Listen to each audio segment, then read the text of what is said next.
Chicago's won the toss, elected to receive. Mason Crosby puts a foot on it, and the rookie Johnny Knox from the 9.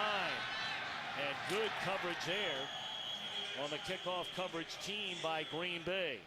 So Jay Cutler came over from the Denver Broncos in a trade during the offseason, a league-high 20 interceptions. Who would have thought it before this season began?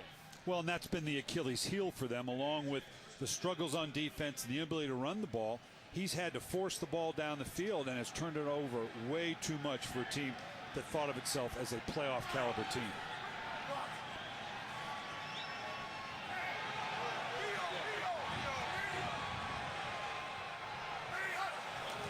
Cutler out of the shotgun on first down and finds an open receiver, a gain of 9 to Devin Aromashadu, who gets a start today in place of the injured Devin Hester. Hester, you remember, had to leave the game against St. Louis last week with a mild calf strain. They were hoping he would be back. Keep an eye on Greg Olsen, very talented third-year tight end out of Miami. And again, no Orlando Pace at left tackle. So Chris Williams starts over there for a second straight week. And Kevin Schaefer starts at right tackle.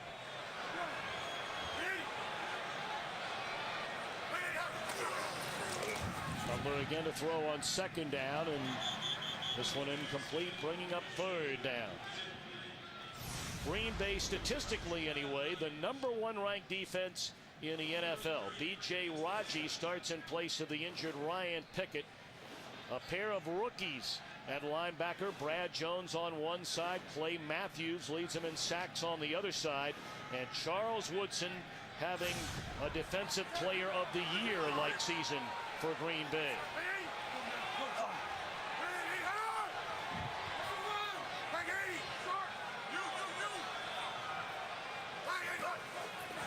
On a 3rd and 2, they give it to Forte. And this stingy Packer defense drops him for a loss, led by Cullen Jennings.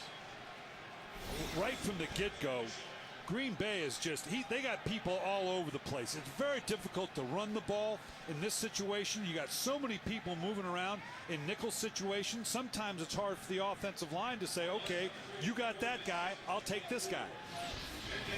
Cullen Jenkins, along with Ryan Pickett and Johnny Jolly, for that matter, B.J. Raji, all nicked up in the victory last week. A rough and tumble victory over the Baltimore Ravens. Pickett, the only member of that quartet not in the lineup today. Jordy Nelson tries to break it to the outside, still on his feet, and a pretty nice return tackled at the 38-yard line. What a season it has been for Aaron Rodgers when you consider it's only his 2nd full year as the starting quarterback, taking over, of course, for the departed Brett Favre. The numbers are just sensational. 25 touchdowns against just 7 interceptions. And what makes that more impressive is in the number of attempts. Guys like Tom Brady, Peyton Manning, obviously at the top of their game, they're going to attempt well over 600 throws this year. He's well under that. His efficiency is outstanding. Out of the I formation, John Kuhn and Ryan Grant will give it to the latter, and he burst off the left side. One man to beat down the sideline, and into the end zone is Ryan Grant.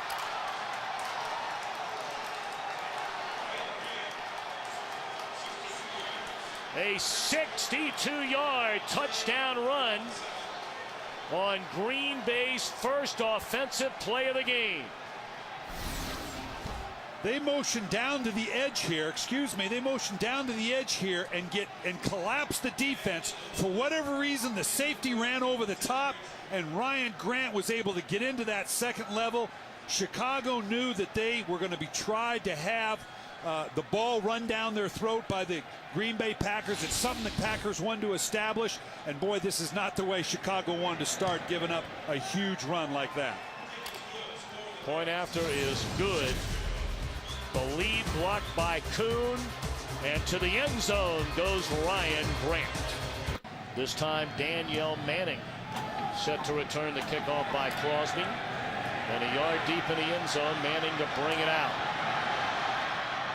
Spins out of one tackle and is dropped at the 25-yard line. Let's go back to the touchdown run just a moment ago. Well, you can see here, Chicago has built that classic 8-man box. They've got Bullock down in there. And now later on, I want you to watch the fullbacks block as well. Now, I have no idea where Bullock is going, but right here as he gets through it, again, we've said it many times. 8-man front is fine, but if you get behind those 8 guys, there's nothing between you and the goal line but a lot of green grass. Then Grant lost his footing. Thankfully, no injury there for Ryan Grant. Bears going to run it, give it to Forte on first down, and a nice pickup for the second-year tailback out of Tulane. That's a first down out to the 37-yard line. Some of these numbers are hard to believe. You look at home, 9 touchdown passes for Cutler, only 3 interceptions. 17 picks outside of Soldier Field. Wow, and I don't care if you're home, away. I don't care if you're in your backyard. 17 picks is not going to get it done. It sometimes has to do with the caliber of the opponents. Yeah, see, this is the type of thing that just drives you nuts and kills the impetus of any drive. The Chicago Bears. False start.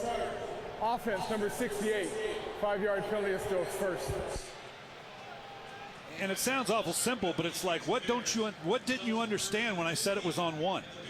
You know, it's kind of that little attention to detail that when you're a struggling 5 and 17, you knock off a great first down run. You got a 1st and 10, you're moving, and boom, now you're 1st and 15.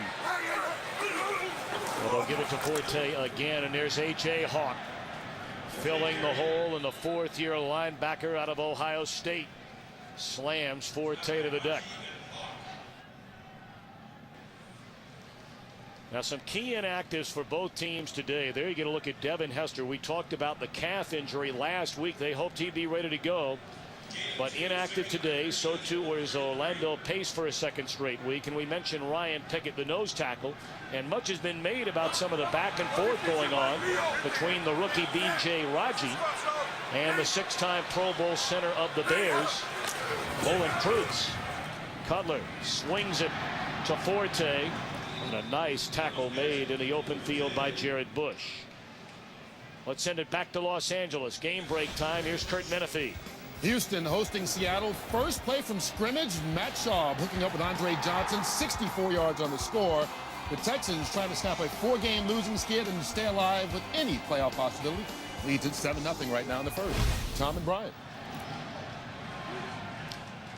Thank you very much, Kurt.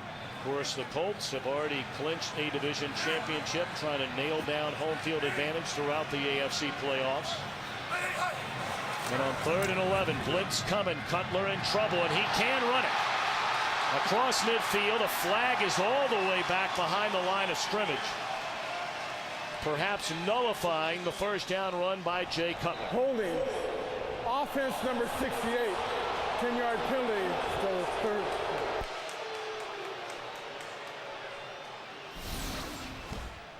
Right here, it's at the left guard position now. You watch him and they're bringing a whole bunch of folks. You can see pressure from the inside. Once that defender gets behind you, he kind of gets hooked in his arm right there. You know that's going to get called because it's so blatant. You're behind the guy, and all of a sudden he's impeded. He turns his shoulders. He only has one arm. The official looks and goes, you know what? I think he came into that play with 2 arms. This has got to be holding.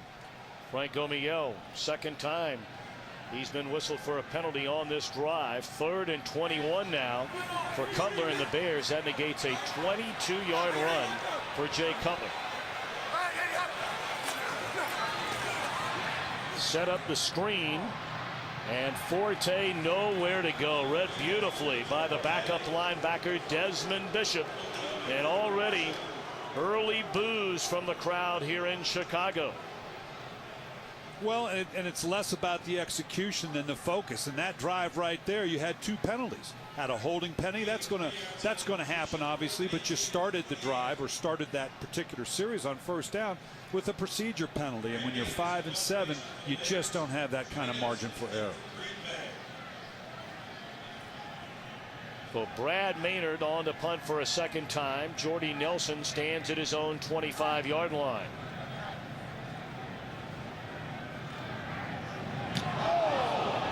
They almost got it. Good field position again for Green Bay. 7-0 Packers in the opening quarter. And the Packers have been very good jumping on teams early and making the lead stand this season. Take it one way. Rodgers rolls wide open across the middle is the tight end Donald Lee. And let's check the rest of Green Bay's starting lineup today. You talked about all the weapons. We've seen Ryan Grant, a 62-yard touchdown run. Driver, Jennings, Lee, along with Jermichael Finley, a frequently used second tight end. And that line starting to get it together. Much maligned early in the year, allowing all the sacks.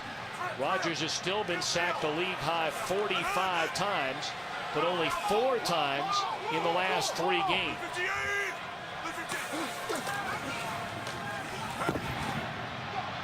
Grant, another big run.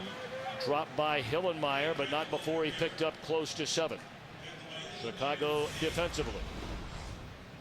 Ogunleye matched up this time with Mark Tauscher. You may remember he had 2 sacks in the season opener going up against Alan Barber.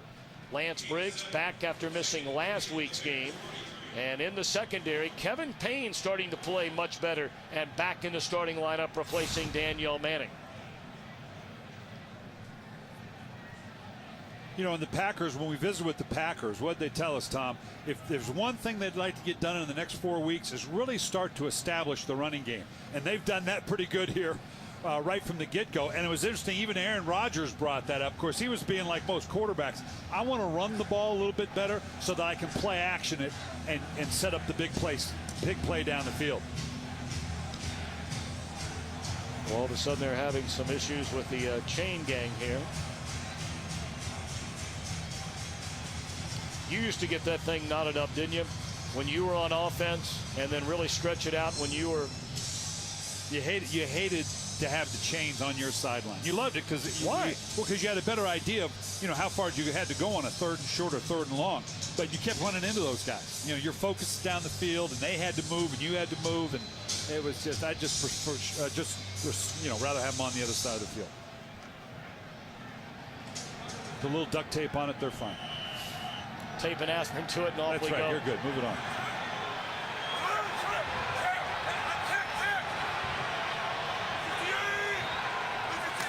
Michael Finley in motion. They throw it the other way, and that's a first down reception made by Greg Jennings, his first catch of the afternoon. Aaron Rodgers, for my money, is playing as well. Now, I'm not big into fantasy football, Tom, because when I got fired, I didn't get fantasy fired. It was for real fired. But, and I'm not a big fan of the quarterback rating system, but the fantasy numbers do tell you some things. Look at the names on that list. That tells you Aaron Rodgers is at the absolute top of his game.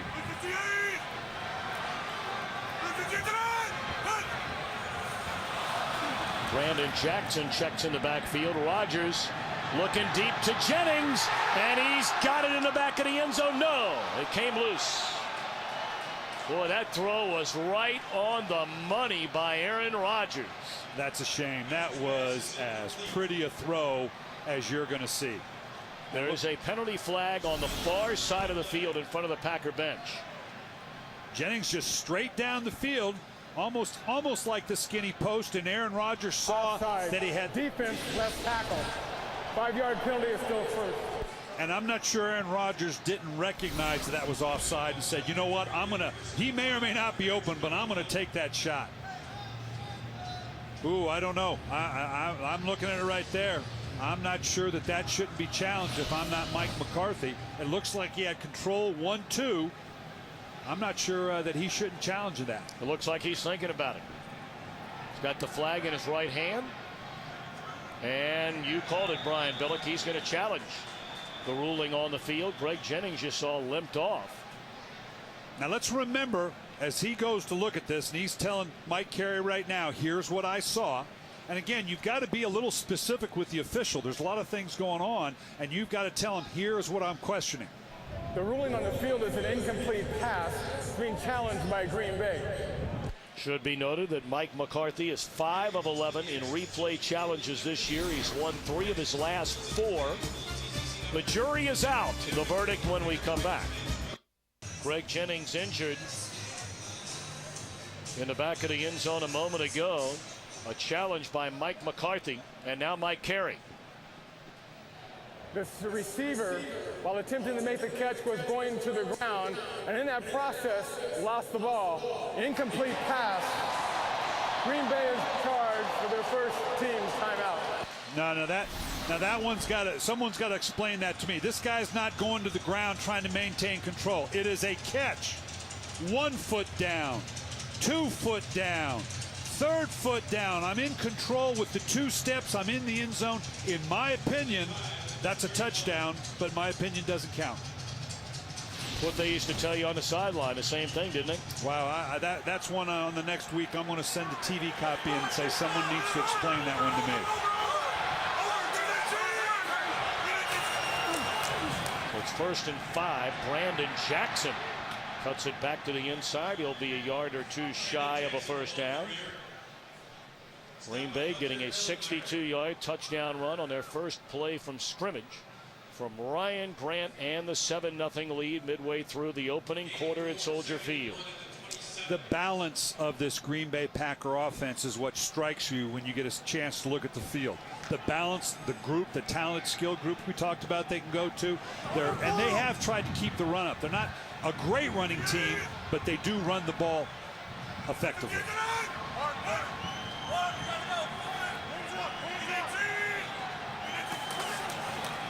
Grant, who just eclipsed the 1,000-yard rushing mark for the season, adds on to that inside the 25, down to the 23-yard line. Coming into the game, Grant needed 269 more yards this season to join Ahman Green and Jim Taylor as the only 3 backs in Packer franchise history with back-to-back 1,200-yard rushing seasons. Been a pretty nice find in the trade from the Giants. Sure was, and that was a good trade for them because he's a solid back.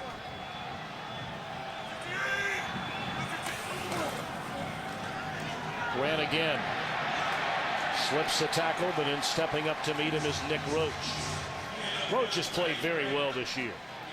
Went into training camp 4th, maybe 5th on the depth chart at linebacker for the Bears, and because of injury, worked his way into more playing time in a starting role and has made the most of it. Well, the rotation at linebacker, the loss of Urlacher, Tina Samoa, losing him, and then Mike Brown in the back end in the secondary, and not having him back there with the young Afalava coming in. There's been a lot of moving parts for the Bears to overcome defensively.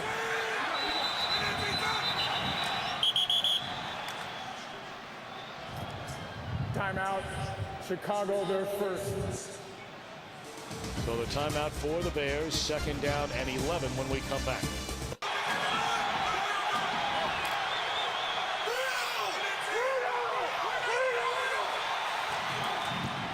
Rodgers a pump fake and overthrew Greg Jennings, who was open in the end zone, and a flag is down. Of course, Green Bay saw more than enough penalties in that game last week against Baltimore.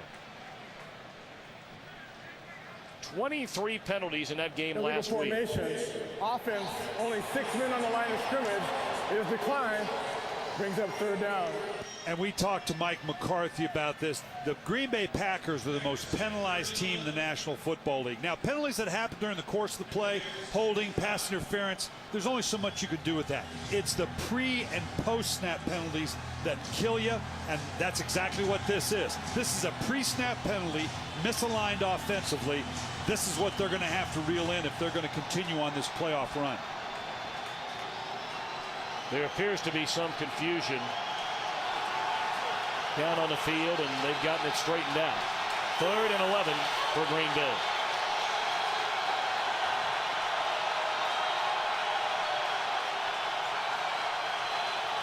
Blitz coming. Rodgers gets it away. And a first down, very close to a first down reception made by Jermichael Finley, an emerging star on this Packer offense.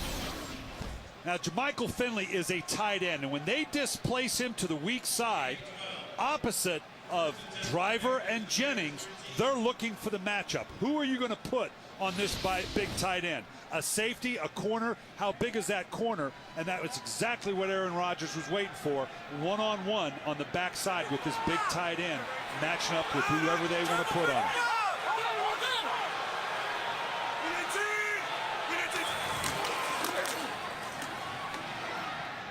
Grant to the 10. That'll be a gain of close to 3. Second down for the Packers.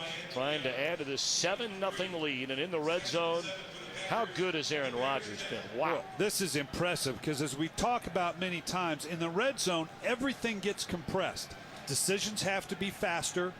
The opening or the window for a completion becomes even tighter than in the open field. And when you can do that to that level of efficiency, it backs up what we're saying about. I don't know that there's anybody playing any better than Aaron Rodgers.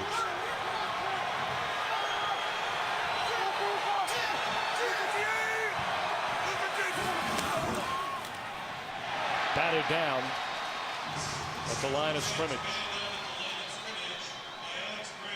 Israel Idonije or Alex Brown, one of the two, got a paw on it. Well, this is just a quick stab at a play fake right in here, trying to get the lineman to suck up down inside, but they're not having it. That's just a good job by Idonije coming to the outside, getting your hands up. Good instincts, good coaching. The minute you see the ball starts to go off, get your hands up, see if you can knock it down. 3rd and 7, 11th play of the drive.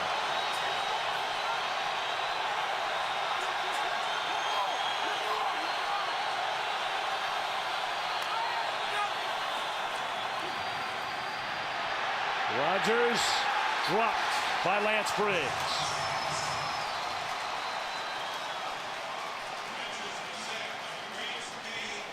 Chicago felt like coming in. They got 4 sacks in the first game.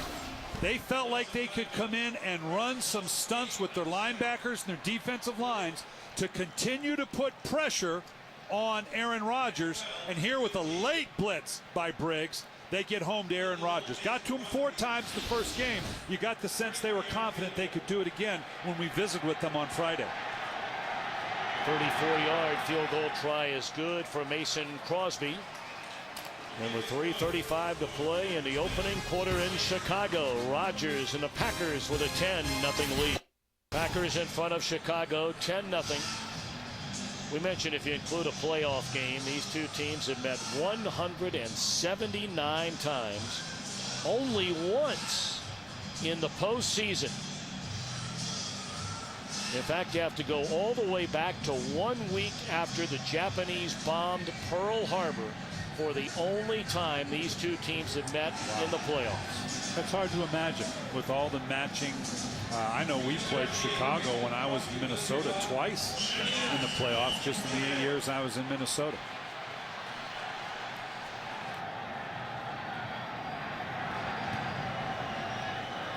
Line drive kick. Handled at the 10-yard line by Rasheed Davis, and he brings it out to the 28-yard line. Well, I don't know that they didn't step on the other side of the fence after that loss to Green Bay or to Cleveland. An interception by Woodson on a first down throw by Cutler, and he brings it back to the 38-yard line. A poorly thrown ball by Cutler. I don't know if Jay Cutler thought Knox was going to fade back to get this, but they're clearly not on the same page. He's expecting a ball down the field where it looks like the throw was intended to be more of a fade stop or a back shoulder. I've got no answer for this one. I can't imagine what one or the other thought the ball was supposed to be, but I know they didn't think it was supposed to go to Charles Woodson. What a year he's having, Tom. Charles Woodson, if he's not the defensive MVP, someone's going to have to make a heck of a case. See, the 44th career interception for Woodson. 27 of those 44 have come as a Green Bay Packer. First down carry by Grant. That'll be a gain of close to 9. And for Woodson this season, that is his 9th takeaway. 8 interceptions, 1 fumble recovery. He has 2 sacks. He's their 3rd leading tackler and has 4 forced fumbles. How good has he been? And it's been a rebirth for him here in Green Bay. Really become a true professional. And when people talk about him here in Green Bay, it's with great affection.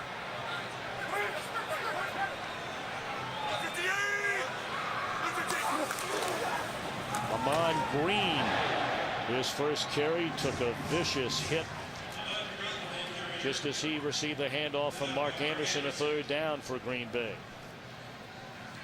And this is what Green Bay wants. Their efficiency on first down is what gives them these convertible third down situations. They're 5th in the league in third down conversion, and you have this shorter third down distance to go. You're going to do well in this league.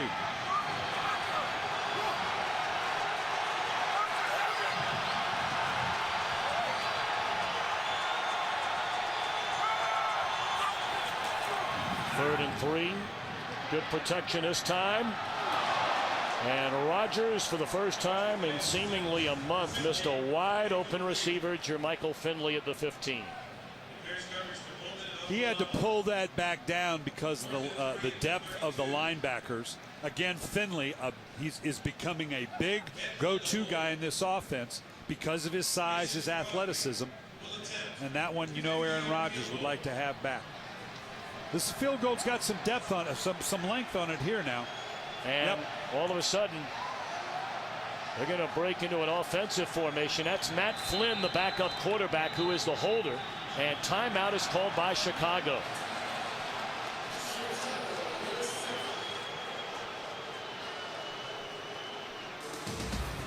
You knew something wasn't quite right. This is a bit of a distance in Chicago to attempt one at that length. Well, after having a chance to talk about it, the Packers are going to go for it with their regular quarterback and offensive unit on a 4th and 3 at the Bears 33. Packers 1 of 7 on 4th down attempts this year. Blitz coming. Rodgers will run for a first down. That's one of the overlooked parts of Rodgers' game. He is the leading rusher among all quarterbacks in the NFL. You know, it was interesting, Tom, when we visited with the Packers. Here you're just going to see nothing down the field. Aaron Rodgers, who's got a great pocket presence, steps up, doesn't like what he sees, gets outside. And what's interesting, Tom, Aaron Rodgers dropped in the draft because people questioned his athleticism. And one of the things you hear now about Aaron Rodgers is how well he moves the pocket, what a good athlete he is.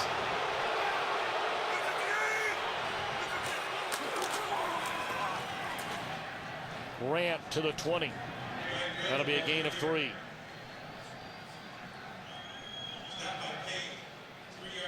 Ryan Grant's one of those guys that you love as a coach. He's got great body lean. And what I mean by that is a guy that keeps his pads over his feet, is always going downhill. Yeah, he may not crank off the big runs, but you don't get into a lot of 2nd and 12s, 2nd and 13s with Ryan Grant. He's always going to get some type of positive yardage. Of course, he did give you the big one on the first play from scrimmage today, that 62-yard touchdown run. Ahman Green, the all-time leading rusher in Packers franchise history, very close to another first down.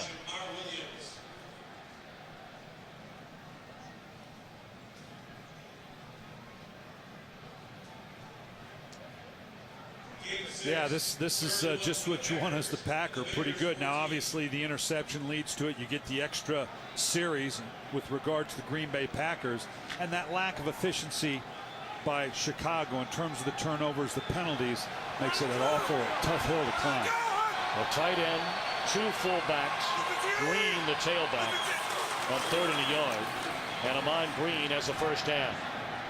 Close to the 10. And the seconds will tick off, ending the opening quarter at Soldier Field.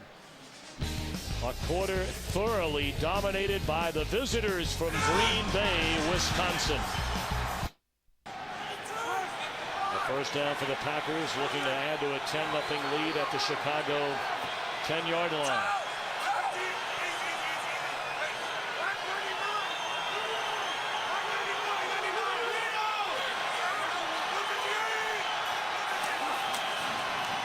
Ryan Grant cuts it back to the inside. He's down to the 6. That'll be a gain of 4.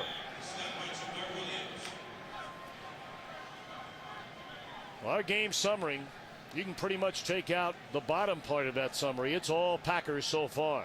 Yeah, the big play by Ryan Grant, the interception, that's leading to this drive right now. Chicago just hasn't done much right in this first quarter. They really are lucky it's only 10-0 right now.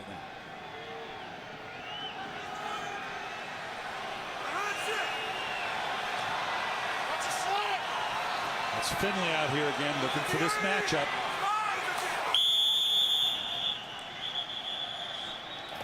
False start. Offense number 65. 63. 5-yard penalty. Second down. That's Mark Tauscher, the right tackle. And Mike McCarthy, you know, a coach, when you get the moniker of the most penalized team in the league, it's kind of a code for lack of discipline. That's why as a coach you absolutely hate it. This is a good football team. It's a disciplined football team. But that, you can look at his face right now. That frustration of, look, this can get us beat. This can cost us. And we're playing a really good football team.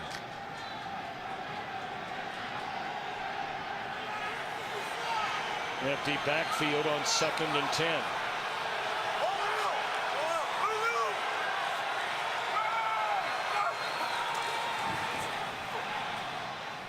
Donald Lee, the tight end.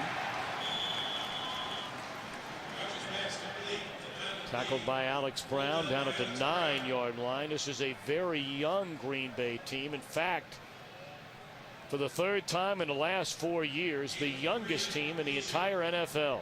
Could that have anything to do with all the penalties? It does, but we're deep enough into the season. You young guys, grow up quick, because the penalties cannot go on, and I'm sure that's the message that Mike McCarthy and the veteran players. Now, the last guy offsides, 10-year veteran Mark Tauscher. So, you know, you're going to spread the wealth, so to speak.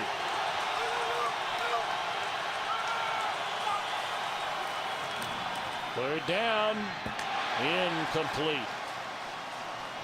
Threw it in between Finley and Donald Driver on the crossing route. So again, rather than a touchdown, the Packers will have to settle for a field goal try. And we saw that efficiency in the red zone, those numbers earlier with Aaron Rodgers. So in a small way, yeah, this is the last 2 times down the field. Chicago stepped up and held them to field goals. So now you're still within a 2-score game. Now it's incumbent upon the Bears offense. Come on, you got to hold up your end of the bargain here. 26-yard field goal try for Crosby, who's been in a bit of a slump. And he's able to thread that one through to extend the lead. 13-0 Packers in the opening minutes of the second quarter.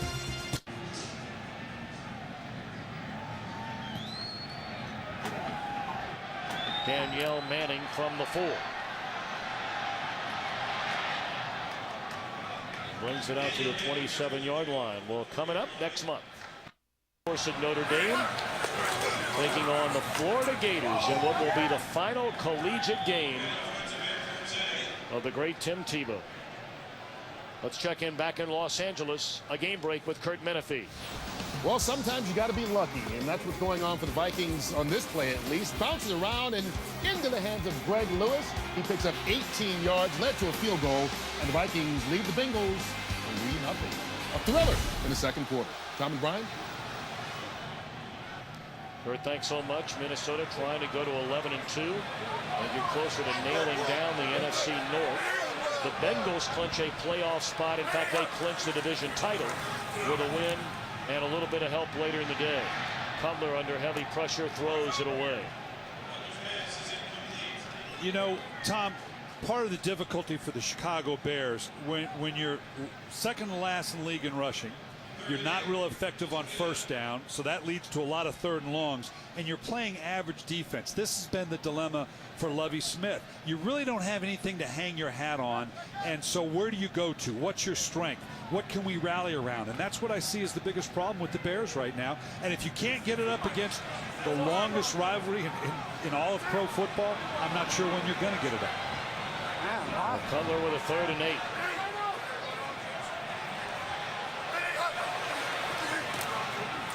Steps up, throws. There was contact there between A.J. Hawk and Earl Bennett, but no flag.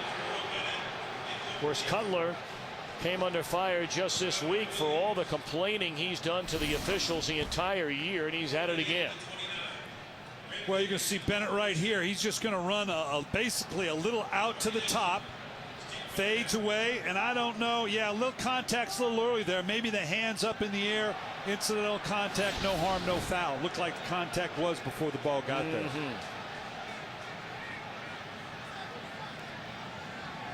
Maynard punts already for the third time today. The Packers should get excellent field position. Jordy Nelson takes it on one bounce, and that field position will be from their own 38-yard line. Khalil Bell down to make the tackle. Rodgers and company at it again when we return.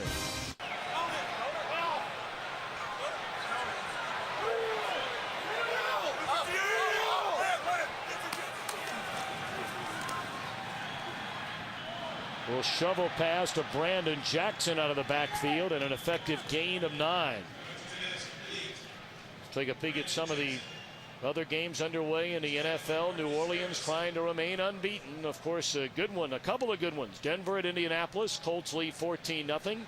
And a very interesting game today in Minnesota, Cincinnati and the Vikings. Yeah, and Cincinnati, as well as they're playing, they're not out of the woods yet. They better be looking over their shoulder. Baltimore might catch up. And the Jets 6-0 leaders at Tampa Bay. No Mark Sanchez today.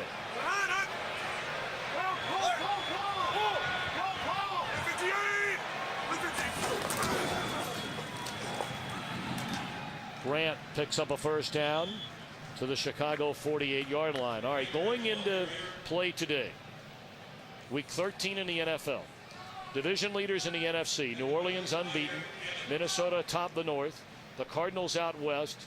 Dallas with an 8-4 record, although that certainly hangs in the balance in a virtual tie with the Eagles. The Giants only one game back, and Green Bay along with Philly right now the wild card leaders. Things looking good for those two right now. Right now, but again, it's Packers are knee deep in the NFC East because that's what they are a part of right now, because that's where the wild cards are going to come out of.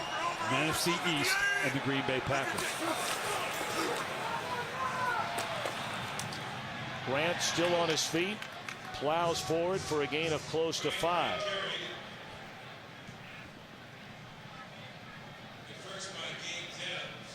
Mike McCarthy has done what he has always done to start out a game. He's the classic West Coast. You see a lot of people rolling through the game. He's probing that Chicago defense, how you're going to match up against this personnel grouping, that personnel grouping, and now is at the point in the game where he's going to start dialing those things up specific to the personnel groups and the defense he thinks he's going to get.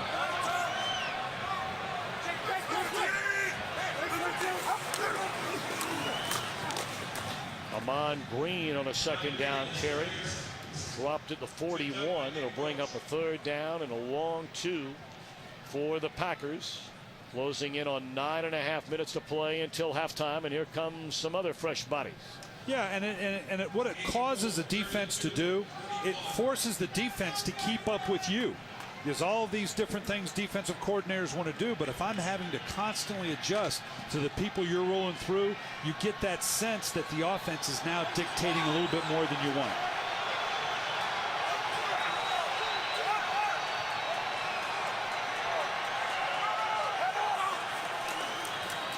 They run it on 3rd and 3, and the Bears up to the task.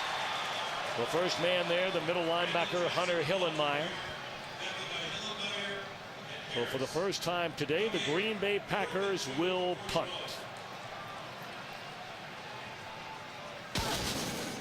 Now, earlier today, knowing Devin Hester, their punt returner, was being active, they had Johnny Knox back there, Earl Bennett back there, Nathan Vasher back there. Bennett is the only one of that trio that has a return to punt this season for Chicago.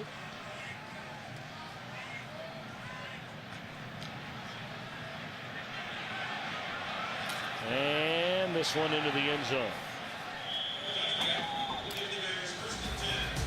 So the Bears will get it at the 20, trailing 13-zip. Only trailing 13-0. Now the Packers are pointing at the left side of that Bear offensive line.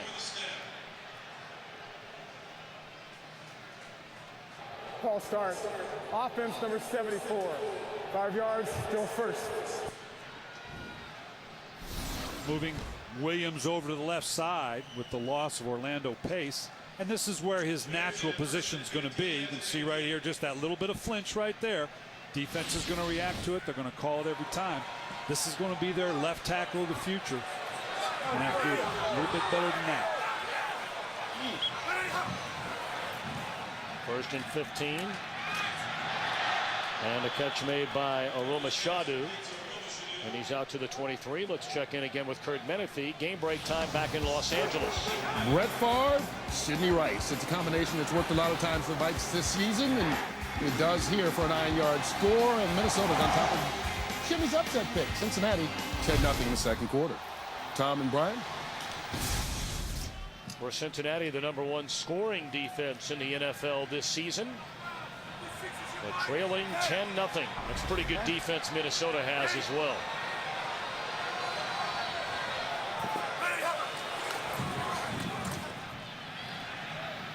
Cutler 2nd and 7 finds Bennett across the middle. And he's to the 28-yard line. It'll bring up 3rd down and less than 2.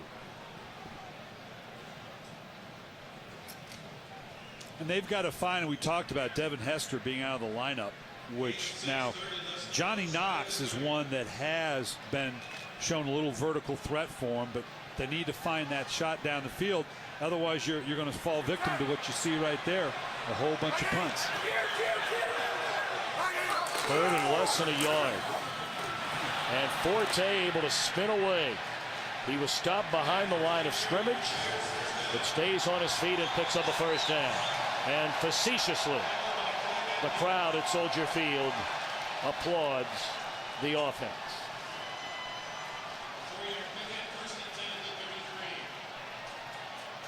You get the sense that Chicago needs to maybe take a shot here pretty soon. I don't know. You saw the penalty to start the drive. Not a lot of efficiency right now. Not a lot of spark. They've got to do something. Maybe take a shot down the field to try to change the emotional complexion of this game. Blitz coming. Cutler gets it away. Aroma Shadu very close to another 1st down. That's good hard running after the catch by the 3rd-year wideout out of Auburn. And we expected to see a lot of quick passes coming out of the Bear offense early. The Green Bay Packers do a lot of things, and they can make it very complex for you. So one of the things to do to negate that rush and that complexity, do simple 3-step drop protections and routes that allow your quarterback to get the ball out of his hands quickly with a high level of efficiency. I know that you have wondered about, I'm not going to say lack of production, but why not more production out of the tight end position? Because you felt like with the uncertainty at wide receiver before this season ever began, a go-to guy, that the tight ends would be an even bigger part of the Chicago offense. Well, you always have to have a go-to guy. When you saw Chicago to start the season, that was the question. Who was it going to be? Devin Hester, big play down the field, but not necessarily a #1 receiver. I thought they had it in their tight end core with Greg Olsen and Desmond Clark, who between the two of them had 90 receptions. They got the 1st down. They had 90 receptions last year. When you can have 2 tight ends in the game of that caliber at any time, you're a 2 tight end offense. You're a 2-back offense, putting one in the backfield. You're a 3 wides offense, taking a Greg Olsen and shifting him outside. You present some complexity to the defense. I'm a little surprised they haven't tried to capitalize on that more. I know Desmond Clark has been hurt, but they've got an excellent Kellen Davis in behind it. I think that's a personnel grouping that should be probed a little bit more. Early movement again up front for Chicago. False start. Offense number 82. 5-yard penalty is still for. That's Olsen. Boy, this is ugly. Well, you just don't see a sense of urgency or focus with a team that is not out of the playoff yet. And I know at 5-7 it's a reach, and we already saw the lineup of the NFC and what had to happen. But to hold on to that challenge of, yes, we could still make the playoffs, you don't see that urgency and focus so far. The 1st down and 15. They set up the screen to Forte. What a play made by Nick Barnett. He's come all the way back from that ACL injury a season ago and is playing like a Pro Bowler. You can't draw it up defensively any better than that. Great recognition right here, Nick Barnett. He sees right now on a screen, you've got to see, react, and transition and beat the pulling guard to the punch. And that's exactly what he did. The minute he saw it as a screen, he beat the guard to the point of attack. Excellent play by Nick Barnett on a screen.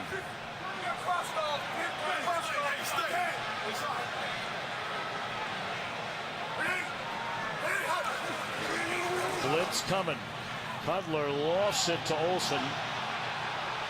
Olsen looking for a flag that never came.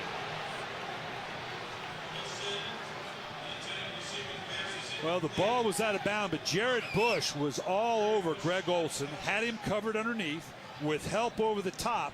That was just a desperation throw by Jay Cutler, a hope against hope that the athletic Greg Olsen could get up and come down with the ball. Of course, the ball landed out of bounds.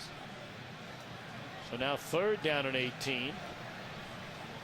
Green Bay thinking about a stop here and getting one more shot at it with their offense before the half. If they hand off a draw or a screen, they may storm the gates here. They're going to throw it.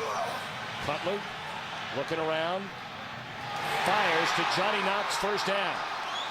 And the rookie is to the 36-yard line. All right, you've got to break. All right, now the energy's got to pick up. Get back into the huddle. Again, maybe the place to dial up a vertical shot down the field. Take emotional control back of this game. Right now it's all going Green Bay's way, but they're not just going to hand it over to you. Do something here to get the locals fired up. Gain of 28 on the reception by Knox. They spotted at the 37, and again Cutler to throw. Look into the end zone. And nearly intercepted by Woodson. It should have been his 2nd pick of the day. That's just underthrown ball. Yeah, he's got pressed man coverage, but against Charles Woodson, and I know the young man out of Auburn, they think some good things about it. Look at the technique of Charles Woodson. He knew exactly where he was on the field. He became a receiver at this point. I'm sure he's disappointed he didn't get the interception, but he was in contact with the receiver the entire way, knew exactly where he was and what he needed to do to break that up. Forte. What a play by Woodson again. These are the kinds of plays. I mean, the interception, it's a highlight reel as Woodson is down. But when you watch a guy make plays like this, these are the ones that you say, how is anybody going to be the defensive MVP before this guy? Now, they just went vertical on you. Now I'm going to transition to the run, give my body up to get the stop. Those are the things Charles Woodson, maybe early in his career, was not doing. Because a lot of corners would say, look, I get paid to cover guys. I don't get paid to throw my body around. That's part of the transformation that has happened with Charles Woodson right now. And again, he's squarely my vote for the defensive MVP of the league. Cutler on 3rd down, steps up and zings it across the middle. Romashadu, that is the 1st down to the 17. Now, I want you to watch Jay Cutler in the pocket here. Right now, he's throwing what he sees. And Jay Cutler has, when he has the time, there's no one has ever questioned his arm strength. The difficulty is he can throw only what he sees. He sees the hole coming open, the anticipation of the receiver getting into the hole. They're not there yet, so he's having to hold the ball a little longer than you'd like. But there's no question he's got the arm strength to get the ball in there.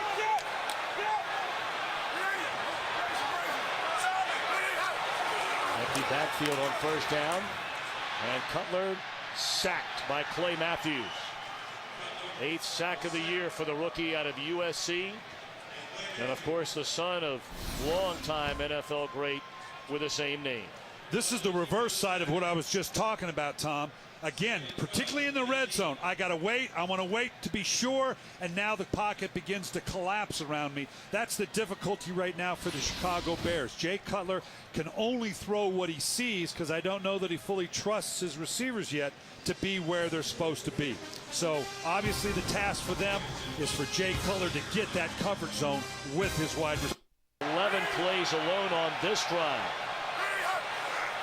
And at the 2-minute warning, Cutler to throw to the end zone. No. Earl Bennett went into the air and appeared to get just 1 foot inbounds in the back of the end zone. Throw like that is all about timing. It's about getting the ball early enough up and give the receiver a chance to come down with it in the end zone. We'll take a look here. Got 1 foot down. No, I'm not sure he had control. You saw the bobble near the end there. Not sure he had control of the ball sufficiently going to the ground.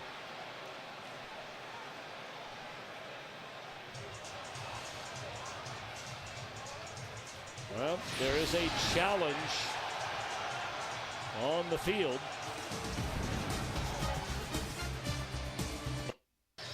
This is not a challenge by Lovie Smith. This is a booth review. And Mike Carey. The receiver controlled the ball, got 1 foot down. Then his shin hit out of bounds before the second foot. Incomplete pass. The ruling on the field is confirmed. Third down. Mike Carey adding a little drama for the crowd here to give him a little bit of hope. But what he's talking about is the left foot hits, and then before any other act, the shin hits out of bounds before the left foot comes down. Plus there was movement of the ball late. Clearly the right call. Falling out of bounds. Different than the first one, in my opinion. A good call by the officials there. 3rd and long for the Chicago Bears. And of course, Cutler has struggled mightily inside the red zone this season with those 5 interceptions. What a throw here, though. And this is a touchdown to Johnny Knox.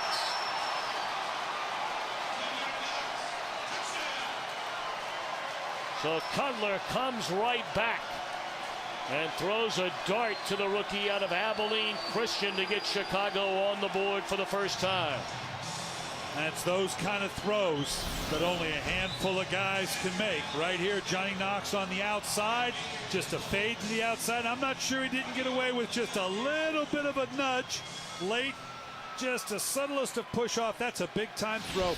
It's what gives you that hope when you see a Jay Cutler play. Point after is good by Rob Gold. Well, Johnny Knox, his 5th touchdown reception of the season. And now flags come down. Words back and forth. Some pushing and some shoving. And the Packers are saying that a Chicago Bear started all this. Mike Carey to tell us. After the play was over, personal foul, unnecessary roughness. The offense number 65. That foul will be assessed on the kickoff. Boy, that's the long snapper, Patrick Mannelly. 65 right in the middle. Clearly afterwards, things get rolled up here. Boy, if it was him, he wasn't much of a position to do it. He must have reached up and kicked at somebody. Guy was on his back. Whatever it was now, kicking off, this is going to give the Green Bay Packers some excellent field position with just under 2 minutes. We're at 1:48. They got 2 timeouts left. This should give them excellent field position to come back and try to get at least one more score on. Some may be wondering how Cutler can have 87 yards passing on a drive which lasted 80 yards. That's because of a couple of penalties that took place during that drive.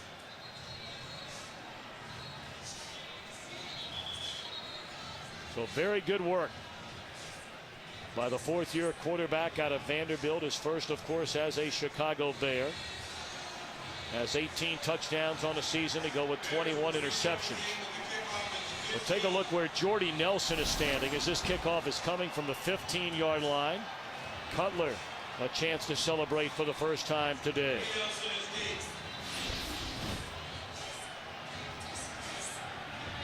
This is a big advantage for Green Bay now.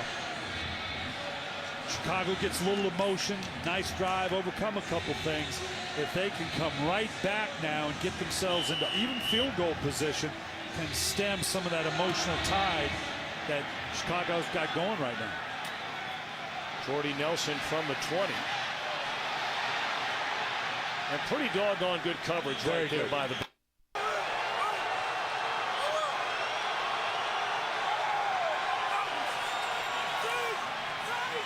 Good protection. Donald Driver, a very short gain on first down to the 39-yard line. And what Green Bay, like everybody does, they put their 3 receivers always to the wide side of the field. So they shuffle around and end up with one guy on the backside because that's where all their combinations come from. Rodgers sacked by Tommy Harris. And this amounted to what amounted to a 3-man rush. Very frustrating in a 2-minute situation when a 3-man rush can get to you. They end up peeling back. They end up with 4, but the one guy kind of gets pushed off and spy back. It is a 4-man rush, excuse me, but just stayed active and alive. And you got 5 on 4 in a 2-minute situation. I know they can lay their ears back and go. Again, sacks have been the one lone nemesis offensively for the Green Bay Packers. Play clock down to 1. Rodgers gets it off out of the backfield. It's Brandon Jackson.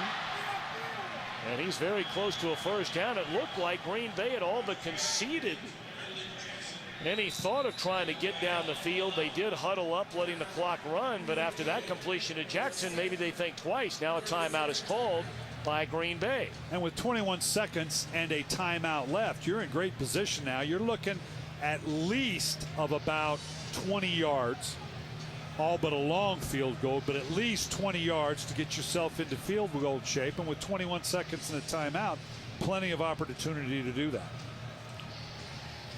Our game summary. Aaron Rodgers has not been as sharp today as he has been pretty much the entire year. He's hit on 7 of 11. Grant, a big rushing day thus far, including a 62-yard touchdown. And Cutler, very good on that last Chicago drive. A touchdown pass to Johnny Knox. Well, Mason Crosby has only hit 1 field goal all year long from 50 yards and beyond.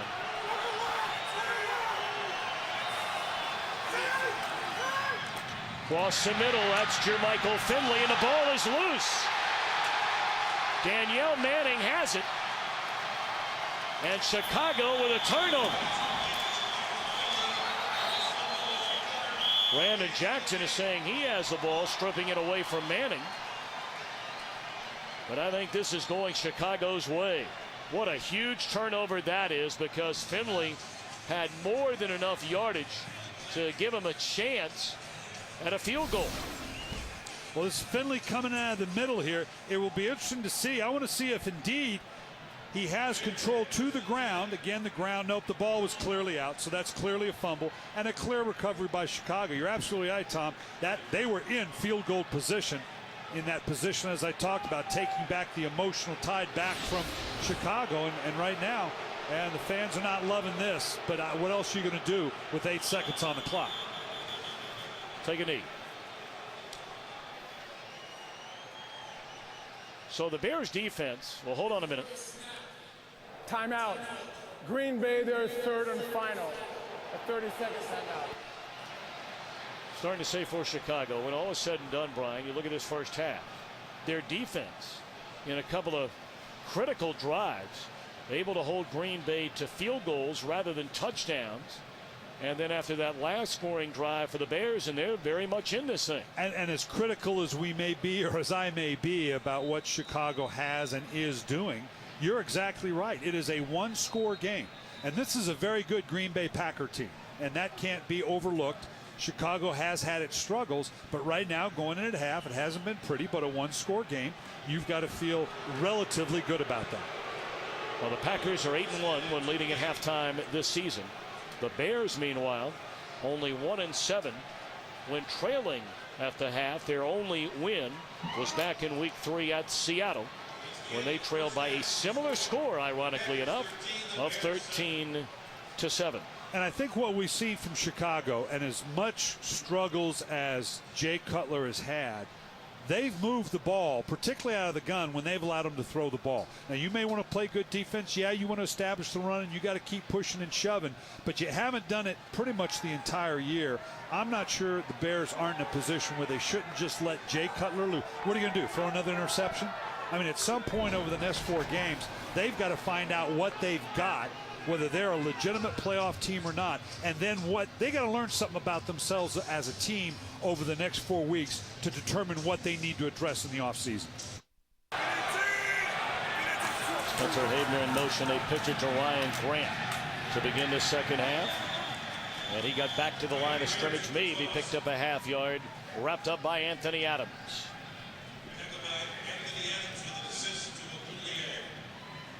The Chicago Bear defense, again, because of some of the injuries, has had to adjust and change the profile just a little bit. You know, the rushing here of the Green Bay Packers, that needs to be a priority, obviously, but their real strength is obviously throwing the ball down the field.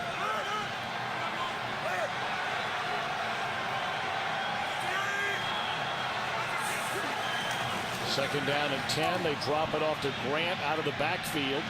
Cuts it back to the inside. Boy, he looked like he'd be bottled up for a yard or 2 loss, and turns it in to nearly an 8-yard gain. That's good running by Ryan Grant.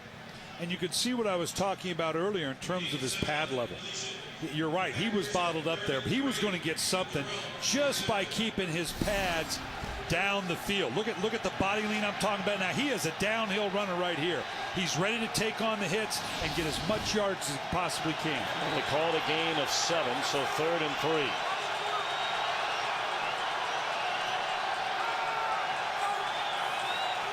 Show blitz, only a 4-man rush. Rodgers throws, and the catch is made by Greg Jennings, a first down to the 29-yard line. And this is the familiarity of Aaron Rodgers and Greg Jennings. Here's that movement we talked about Aaron Rodgers in the pocket, feels a little pressure, keeps his eyes downfield. He and Greg Jennings, watch Greg Jennings here. He knew exactly where that ball was going to come. Receivers on the DB is on the inside hip. He knew it was going to fall away over that back left side shoulder. That's the familiarity of Jennings and Aaron Rodgers. 24-yard gain to convert on 3rd down. Ahman Green checks in, but Cutler watches as Rodgers will throw. It's in the air. Is that a loose football? It is.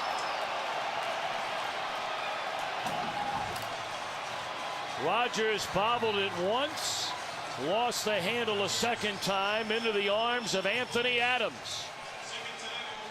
Now, is that 2 pass attempts?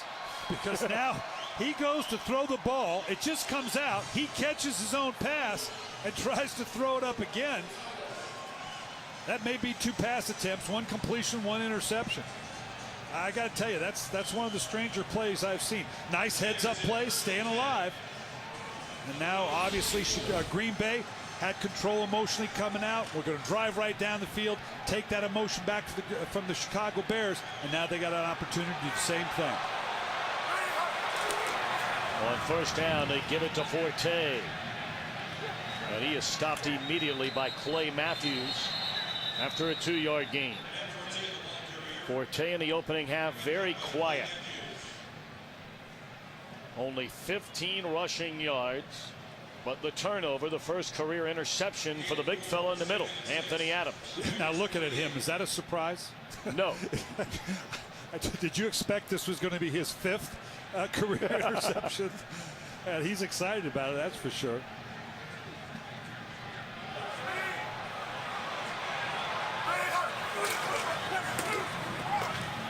Forte again, better running room this time, and he is very close to a first down. It looks like he got it to the Packer 46-yard line.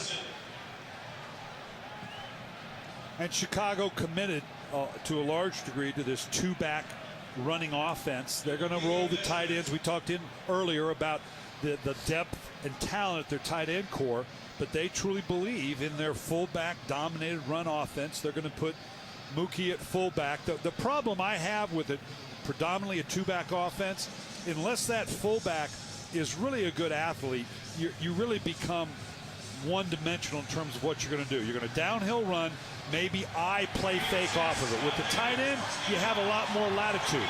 But they're committed, again, playing good defense, run the ball. I'm not sure they wouldn't be better served to roll those tight ends through. But right now they're moving the ball with their two backs. So it was good enough for a first down. And Cutler surveys the landscape on first down. Short drop, quick throw. Aroma Shadu close to another first down.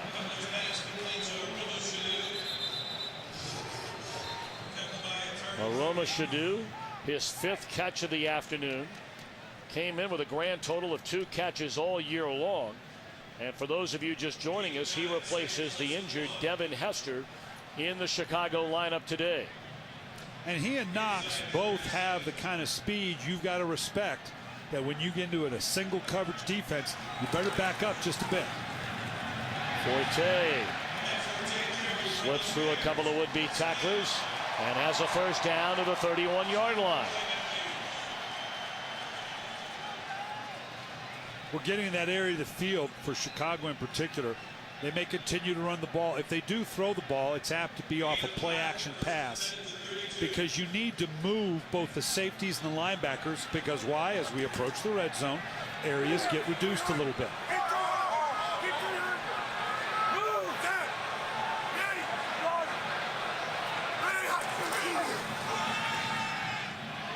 Looking for Knox, who came back to get it and makes a catch inside the 15-yard line. Step for step with him was Woodson, but then Cutler threw it behind him to come make the catch. Just the same throw we saw on Green Bay with Rodgers and Jennings. He knew this was going to be a back shoulder throw. Looks like a possible arm bar by Woodson. Nice job. The nuance of that throw, that takes a lot of work. Jay Cutler checked to that. They brought up the 8th man in the box. He saw pressure one-on-one. You got to give him great respect for challenging Charles Woodson on one-on-one with a back shoulder throw. And now the Bears looking for the corner, thrown behind the receiver again. That's a touchdown. Aroma Shadu.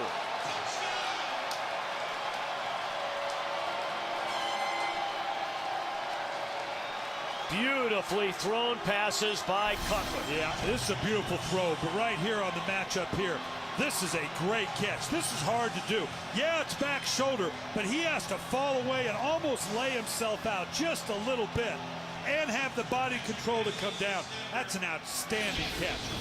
First career touchdown for Devin Aroshamadu. Point after is good, and don't look now. The Bears have taken the lead. Green Bay with a football at their own 25-yard line, trailing 14-13. With 9:30 to play in the third quarter. And a flag comes down. Early movement, it looked like. Full start. Offense number 86. 5 yards, first down. That's Donald Lee, the tight end. By the way, an official ruling was made on the turnover by Aaron Rodgers on their last possession. Rather than 2 pass attempts, that's a fumble. He recovered. The second one ruled a fumble. So take away the first career interception for the big fella. That's not right. Anthony Adams. Give it back to him. What the heck? Officially a fumble recovery for Adams. Ryan Grant on first down. A gain of 6, 2nd and 9. Weather really not a factor at all today. Had a little bit of snow early in the week. Field conditions pretty doggone good. Yeah, the field, I was down on it before the game. It was a little damp, but I don't think to the point where it's going to affect the game. They don't seem to be having any trouble with it.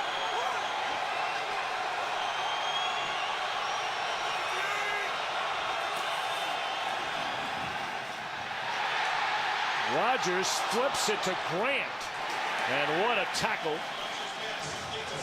made by Kevin Payne. Hillenmeyer applying the pressure to Rodgers.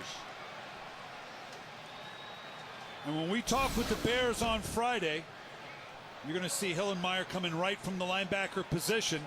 But when we talked to the Bears on Friday, you got the sense they felt like they could get to Aaron Rodgers, much like they did the first game. And they have put very good pressure on the Packers so far today. 3rd and 10.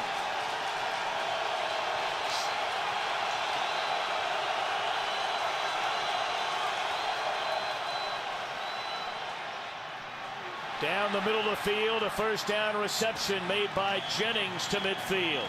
That is a huge 3rd down conversion for Green Bay. And that's the sign of a good team, when you can overcome some of the early things that started in this drive. You find yourself on a long 3rd and long, and Aaron Rodgers, really kind of like a fall-away jumper off his back foot, is able to put in an accurate pass like that to Greg Jennings.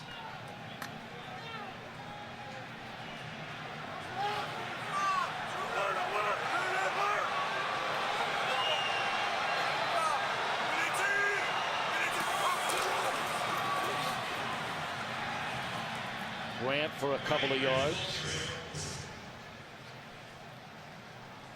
You know, I talked in the open, Tom, about as I had a chance to look at these Green Bay Packers, what impressed me the most was how diverse a group of athletes he had. You know, you look at these numbers and you look at the 2 tight ends together. These are their current numbers. They're on a pace to have 2 receivers and a tight end combo of being over 70 catches each. That's great diversity in a passing attack. That's a winning formula. And they have a back that's rushed for over 1,000 yards.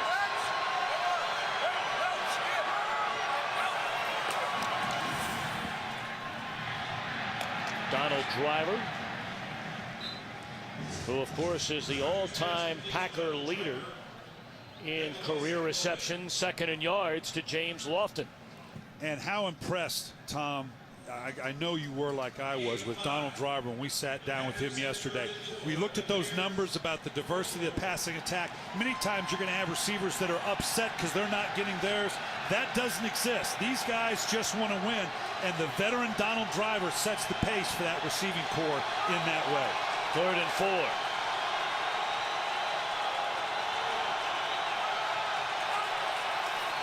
4. Blitz coming. And overthrown is James Jones. He had beaten Ofalava down the far sideline, but another stop defensively for Chicago. Green Bay will punt. And Aaron Rodgers went right after the matchup. They had Jones, the receiver, on the outside, one-on-one with the safety. That was the best matchup he had. You got to give the Bears credit for being aggressive and be willing to put into that kind of a position. Again, Earl Bennett returning punts today with Devin Hester out with a calf injury. Chicago showing pressure, then back foul. Campanos has it bounce into the end zone. All the momentum on Chicago's side and a 14-13 lead. 41 yards, but Cutler heating up his last 2 possessions. A couple of touchdown throws, and now first down completion to the tight end Desmond Clark, playing for the first time in a month after injuring his neck. You know, the amazing thing, Tom, we talked about, all the numbers said this was going to be a Green Bay blowout. For where they're headed the playoffs with the Bears. But we also said what? This is a long-time rivalry, and that rivalry is real for both teams. And right now we're talking a 1-point game in the 3rd quarter.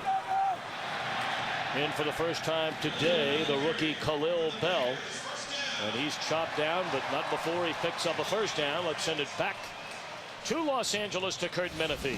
And the Falcons are fighting back against the unbeaten Saints. You know, that all has to go together now anytime you say New Orleans. Hey, this is a nice play. Michael Jenkins, 50 yards from Chris Redmond. It's a touchdown lead for New Orleans in the 3rd quarter. Tom and Brian. Kurt, thank you very much. A first down for Chicago at the 5-minute mark in the 3rd quarter. The Bears leading 14-13. Forte watches as Bell is hammered behind the line of scrimmage. Atari Bigby there to drag him down. Well, the Green Bay defense, and it's very heralded coming in, like we said, came in, was the leading total defense in the league. number 2 in turnovers. They got to kind of retake control of this game right now and shut down, in particular, this passing attack of the Chicago Bears. Because the last 2 series, the Bears have moved the ball very, very well. Johnny Jolly shaken up on the play. We talked about Jolly, Jenkins, Raji, Pickett, all 4 injured this week during practice. Pickett unable to go today, and Jolly has to leave. Will be 2nd down and 8 for Chicago. Johnny Jolly able to walk off the field and appears to be okay. Romashadu with another reception. He has as many catches today as he's had in his entire career. Now what Green Bay's doing, they've got 2 down defensive linemen in this game, and they're having to use Matthews and Jones on the outside. They're basically running a 2-man front, and they're having to put Charles Woodson at basically a Sam linebacker because of the injuries that we talked about to that defensive line. So a 3rd down and 1.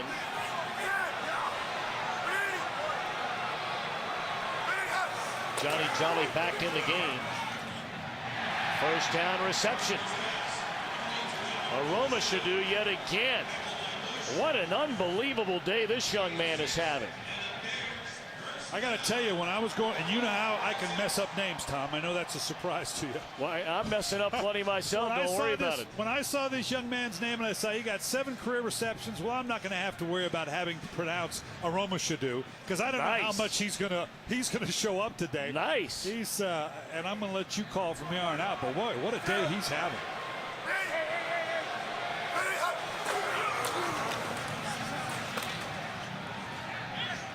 Khalil Bell to midfield on a 1st down carry. Romashadu came out of Auburn, was drafted in the 7th round by the Dolphins in 2006. They let him go before the season began. The Colts signed him to their practice squad where he spent the entire year. They brought him back the next year and then cut him. The Texans signed him, had him for all of 2 months, let him go. The Colts brought him back. And then the Redskins brought him on their practice squad. And for the final 3 games of last season, he wound up with the Bears.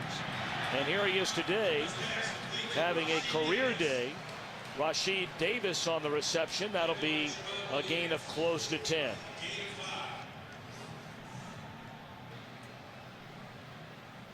Well, again, Chicago, we talked about Green Bay and Mike McCarthy rolling his personnel through. Chicago's doing a bit of it themselves now between the 2-back, the 3 wides, the 2 tight end. Here on a short yardage, they're 2-back, but they're rolling personnel through here themselves.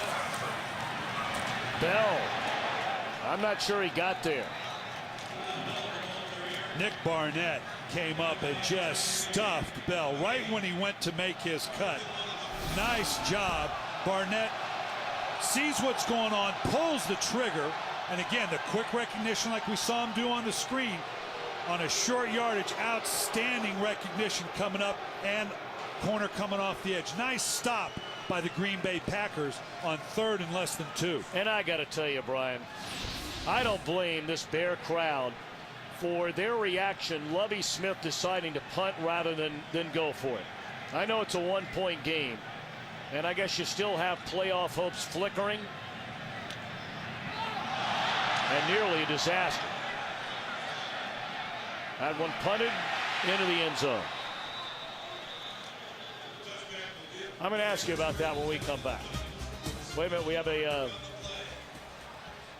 flag down. Are you surprised you didn't go for it? A little bit, but right now you got to play it up as a straight-up game. But around midfield, you know, I'm going to punt it. I'm going to have faith in my defense. They've been playing pretty well. They've come up with turnovers. They've kept them out of the end zone.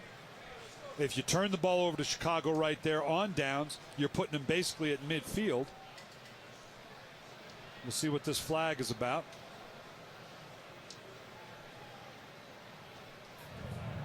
Inel's a member of the kicking team downfield, number 98. 5-yard field being forced from the end of the kick from the 20-yard line, 1st and 10. Timeout. And of course, all that occurring because of the bobbled snap. Minute 15 to play in the 3rd quarter from Soldier Field in Chicago.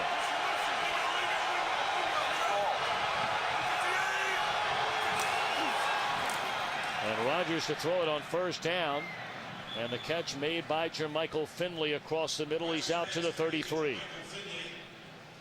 Chicago beginning to ratchet up some of the pressure. Brought a safety off the weak side. Payne off that weak side. A lot more movement by the linebacking core of the Chicago Bears and the secondary. Trying to get Aaron Rodgers to pause a little bit in his decision process.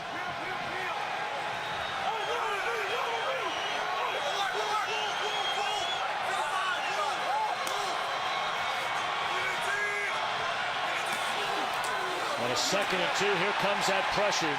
And Rodgers lucky to get it away. Lance Briggs on top of him as soon as he took the snap. And you can see now, right now, Rodgers is having to hesitate a little bit. Coming off that edge right now. Rodgers not totally sure about what Chicago's doing right now. You saw hesitation on the secondary. You see a free runner like that, in this case Briggs, you realize, nope, there was a mistake. Someone didn't get the check or the audible that Aaron Rodgers had to go to because of the different looks that the Chicago Bears are giving Aaron Rodgers and the Green Bay Packers right now.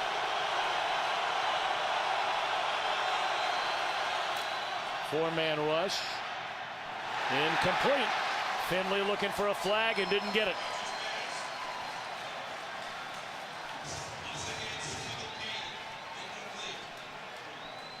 Again, Lovie Smith in Chicago bringing the backers up early, spying them out, running out. Payne getting that's the kind of ball that gets tipped and turned over. Right now, Chicago ratcheting up the different looks, and it's got Green Bay and Aaron Rodgers a little unsure about what they're doing. Capanos puts a left foot on it. Returnable for Bennett. But real good closing speed on the coverage by Jarrett Bush. Tay back in the game for the Bears. They play fake to him, and Cutler looks down the field, throws to Forte. A late flag comes in after a 3-yard gain on first down. Illegal hands to the face. Offense number 74. 10-yard penalty, still first down. Been a rough day for Chris Williams. Well, he's having to deal with Clay Matthews coming off that edge. Clay Matthews leads the Green Bay Packers. You can see right here, Clay Matthews on the left side. He's got kind of one move. He's just a pure energy guy here. That happens by happenstance. That was not by design. You start to put your hands on the breastplate, all of a sudden it's up in the face mask. Anytime you see the helmet lift like that, the officials are going to call it. Well, that will end the third quarter. The Bears at 5-7, leading the 8-4 Packers by 1. But Cutler and the Bears on their final possession of the first half get a touchdown, and then a second in the third quarter to take the lead. We begin the fourth quarter on a carry by Forte, and he's out to the 30-yard line. This is just a downhill, simple as a screwdriver ISO now. It's a nice move by Forte. Clearly not having the season that he had last year. His receptions are about the same, but the yards, he was a 1,200-yard plus guy last year. He's not going to get close to that this year, but still a good, smooth athlete that carries his pads very, very well. Cutler has hit on his last 8, make it 9. Reception by Olsen and a good open field tackle made by Bigby.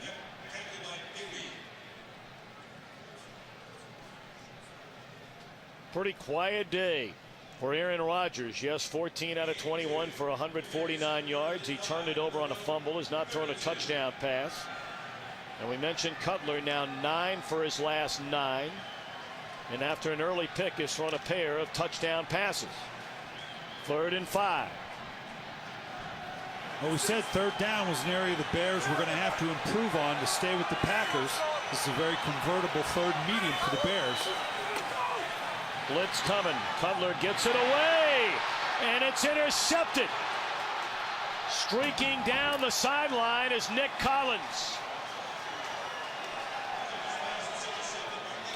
And really the beat goes on for Cutler. He's had a couple of nice drives in this game, but interception after interception the entire year. Well, you can see now, once he gets to it, he's waiting. He and the receiver clearly on the same page. He thought something was going to happen. For that late a throw, a cat blitz, that means corner blitz off the weak side.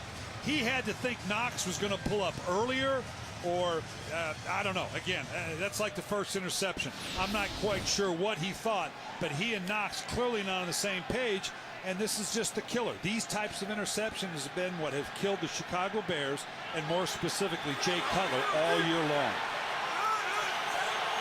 So now Green Bay, a golden chance to take the lead. A first down isolation to Jermichael Finley, and he's inside the 5. For Cutler, 2 more interceptions today. The 6th game this year where he has thrown 2 interceptions or more. And more picks with still 3 games to go than any quarterback wearing a Bears uniform since 1949. Wow. And right now, he's regardless of how confident you are in your abilities, you got to be questioning things in your own mind. That's the crisis of conscience a quarterback will go through at any given time.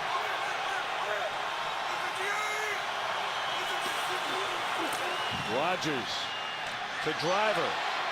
Flag comes in. Zachary Bowman was with him in the end zone.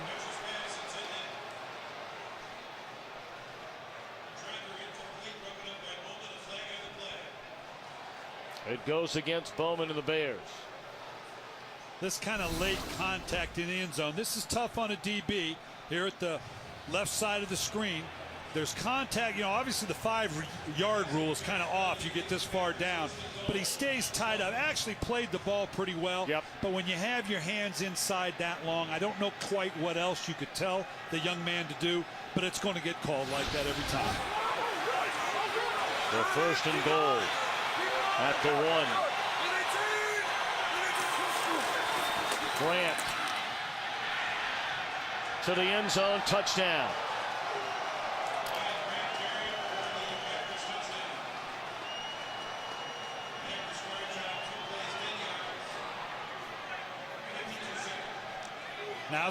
Now's going to be the challenge for that Bear team here, just again straight downhill.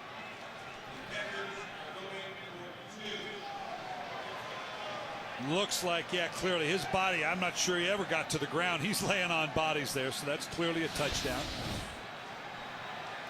Going for a 2-point play. Obviously the differential, you're talking about a 5-point differential. The chart, although you're not this late in the 4th quarter, a little surprised they go for it here, but the chart does say go for 2.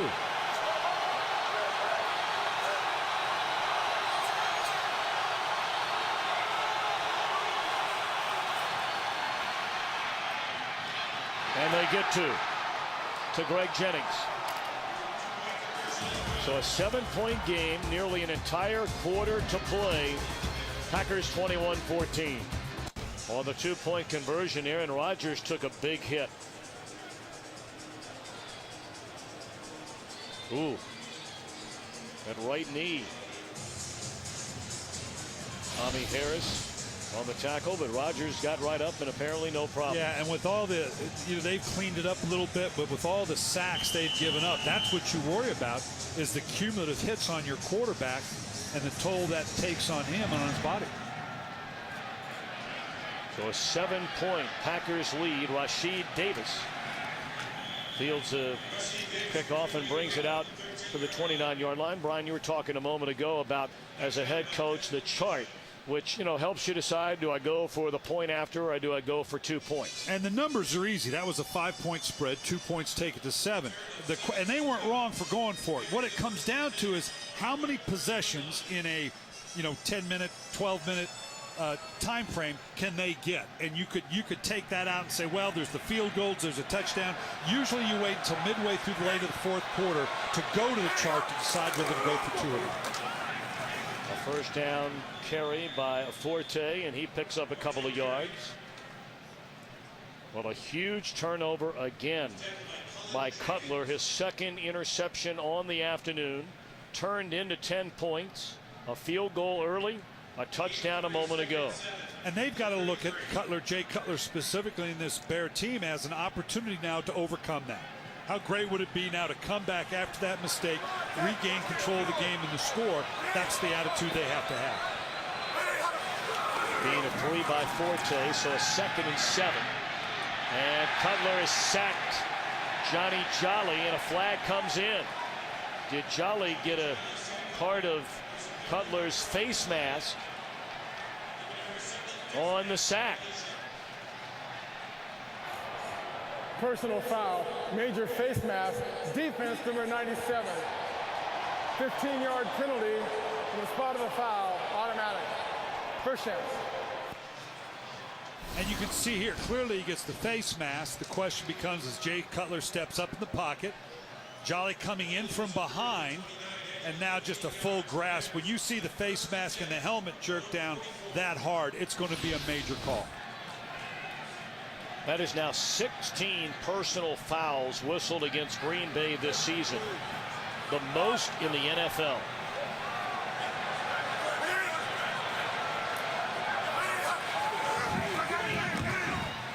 Cutler guns it across the middle. And was it intercepted? It was tipped into the air. And no, the ball hit the ground before Bigbie was able to get his hands underneath it. And this is where you get to the point, particularly this point of the game and this point of the season for Jay Cutler, where the confidence, I'm just going to keep throwing it in. That was a well-thrown ball, excuse me. Hit him right in the chest and the hands, pops out. Possible interception obviously doesn't happen, but you got to give Jay Cutler at least credit for this. He's going to keep chucking it around. Oh, yeah.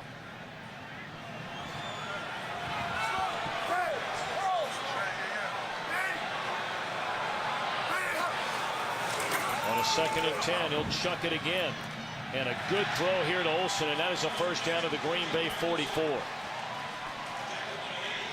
And Green Bay has gotten into a bit of a passive mode in their secondary with the idea that, okay, go ahead and run the ball, throw the ball underneath. We're not going to give you that one big play to get it down the field. And they're very good at not giving up big plays, but they're going to have to go back to doing what Dom Capers does best.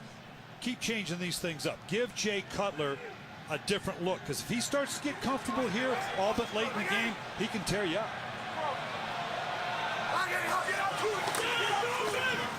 Bell ran it his own back. Bell drops it off for Jason McKee out of the backfield, and good coverage there and a tackle by A.J. Hawk.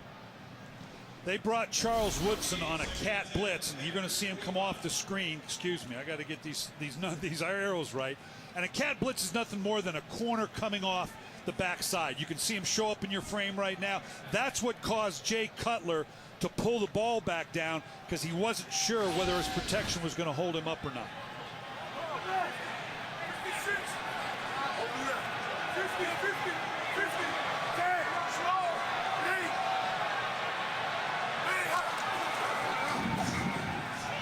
Good protection this time.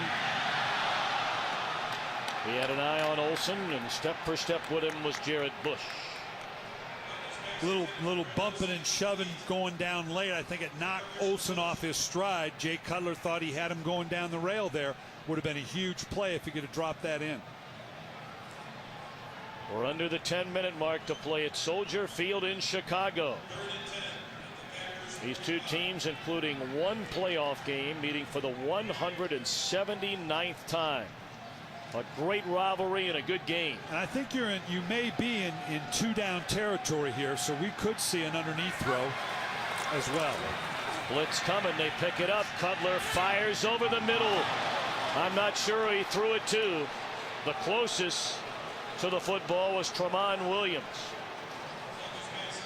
Yeah, that surprises me a little bit when you're 3rd and 10, obviously an uphill, down in distance, particularly for the Bears. You're at this point in the game, he steps up. This is just one-on-one on the outside. This is just a deep end. They've already converted on a 3rd and long once with this, adjusting. For some reason, Knox goes outside. Cutler expected him to break inside like he did earlier when we had a big conversion on 3rd down. You know, Brian, I want to ask you about that. When you say the quarterback expected him to go inside, and the receiver went outside. I'm going to let you think about this. For most of us sitting here watching, we're saying, isn't there a design to that play? Which way to go? Packers in front 21-14. And they hand it off to Ryan Grant. He broke one for 62 early in the game. And a late flag comes in. You can tack on 15 more at the end of the play. Afalava, the rookie, hitting Grant, it appeared, after he had stepped out of bounds.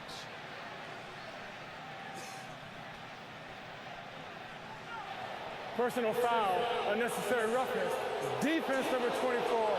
From the end of the run, 15 yards, automatic, first down. And as he goes down the sideline, there's a reason there's this huge white stripe on the sideline. That's for the players to be able to pull off a little tight. I mean, you're in midair. It's hard to pull it off at that point. But something like that happens when a player is in the paint. It's going to get called. Right or wrong, it's going to get called. I still want to hear your answer as a former great offensive coordinator in this league, and all the points and big numbers you guys had in Minnesota before you won a Super Bowl in Baltimore. But you said, you know, Cutler thought he was going one way, Knox went the other way. How does that happen? Yeah, that was a deep four route, and that's one of those routes. Yeah, you have latitude on some plays where the receiver, okay, if he does this, I'll do that. On a deep route like that, if you've got an inside cut, you've got to stay on the inside cut. He's going, you know what? He's going to beat me inside. I'll just sit back here and my quarterback will find me. And the quarterback's going, no, I won't, man. I don't have time for that. I got people breathing down my neck. I put that one on the receiver. Now, should have Jay Cutler have forced it inside? That's a different question. But that's just not being on the same page as your receivers. Rodgers across the middle, the big tight end, Jermichael Finley to the 25. In man-to-man coverage with Charles Tillman, and that throw right on the button. They've been motioning Jermichael Finley all day across the formation and blocking him.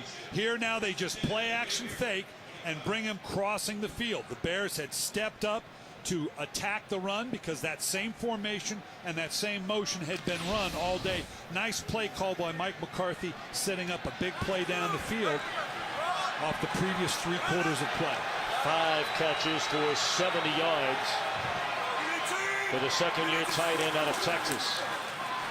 Back to the ground game, and Grant for 1. Well, you look in this NFC North, the young tight ends.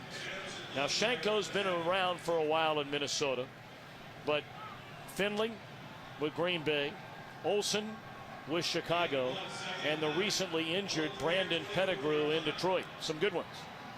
And this is what you're finding out, you know, that you've got to have a dynamic tight end if you want to be a fully dimensional offense. And you're right, this is a great division for that.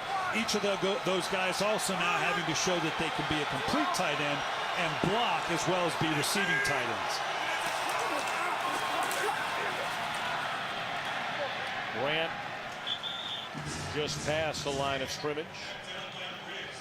Tripped up by Lance Briggs, so a 3rd down upcoming for Green Bay. Grant, his 3rd 100 rushing yard game of the season. He's had 3 other games of 90 or more yards. It's his 12th career 100-yard game. And half of that obviously coming on the one play to start the game for Green Bay, but doesn't belie the fact that they ran the ball well today, and that was a priority for them.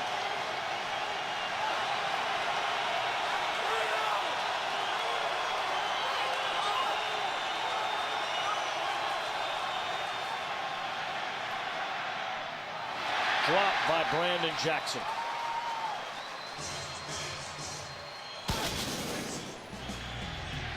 Rodgers a turnover to begin the second half. Cutler a touchdown pass, giving Chicago the lead, but then Cutler an interception. Grant goes in for the touchdown. They finish it with a 2-point conversion, and thus a 7-point spread. A 42-yard field goal try. This is a big one. Yeah, that makes it a 2-score spread with 6 minutes to play. Good snap. Good hold. Wide right. Mike McCarthy has not been happy with Mason Crosby in recent weeks. And he's not any happier now. That one would have put his team ahead by 10. Instead, it's a 7-point game. A.J. Hawk stretching that to the outside, and right behind him to make the tackle, Nick Barnett. Well, obviously, just the play calling dictated that we were going to go for the field goal to make it a 2-score spread. You don't get it with the missed field goal. Mike McCarthy knows just how vulnerable that's going to leave he and his team, because he called down there in that position with this field goal attempt specifically in mind, and Crosby couldn't convert. So now Cutler and the Bears get the football with 5.5 minutes left to go, and on a 2nd down and 7. That'll be a hold as plain as day. Forget about this first down pickup by Forte. Chris Williams grabbed a hold of Clay Matthews, and Matthews. Personal foul, major face mask, offense, number 74, 15 yards, still 2nd down. Almost jerked his head off. Yeah, on a screen play. He just got beat inside. You want to let the line come up the field on a screen pass, but not to the inside like that. Williams overset up top, got his hands on the face mask, and negated a big play. I don't believe Clay Matthews would have impacted the play even had he come clean. So just kind of a mental mistake on the part of Chris Williams. Clay Matthews, the reigning NFC Defensive Player of the Week, for his outstanding game yet again against Baltimore. A couple of sacks, a forced fumble. Certainly will get many votes for the Defensive Rookie of the Year in the NFL this season.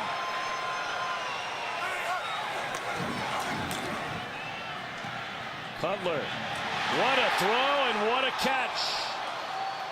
And are they saying a catch? No. It looked like Olsen had it, and perhaps the ground jarred it loose, but the officials all over it said incomplete. This is just the classic tight end down the middle with about a 20-yard. That's a beautiful throw. Greg Olsen having to bring that to the ground. Again, total control. Be interesting to see if Chicago indeed wants to challenge that. It looks like he had it to the ground, but did not maintain control, and therefore it's not going to be a completion.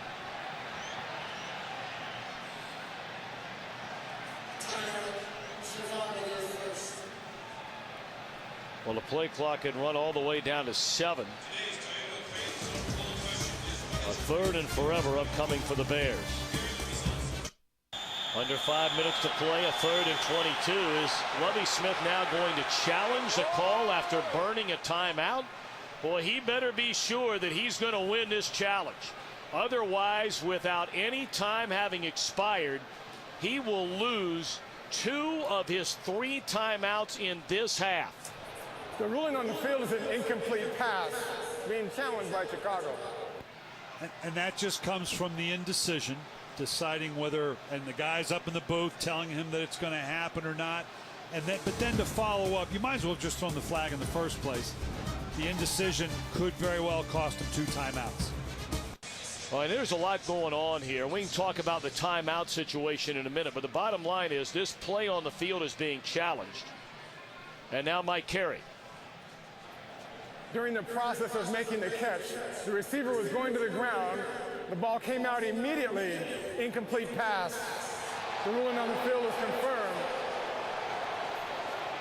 Chicago is charged with their 2nd team timeout. And keep in mind it was ruled an incompletion, and what Mike Carey is saying here is he did not complete the act.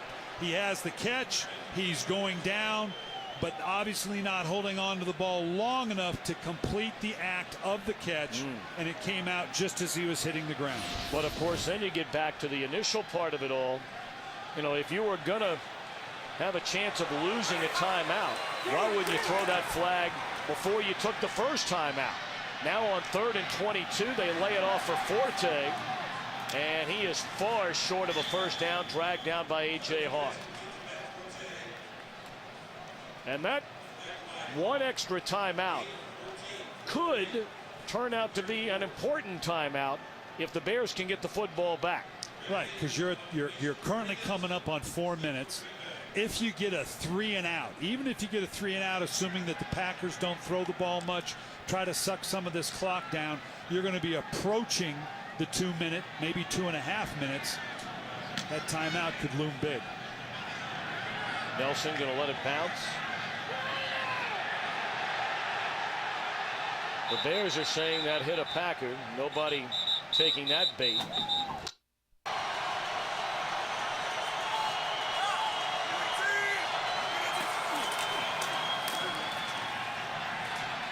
Grant a first down carry.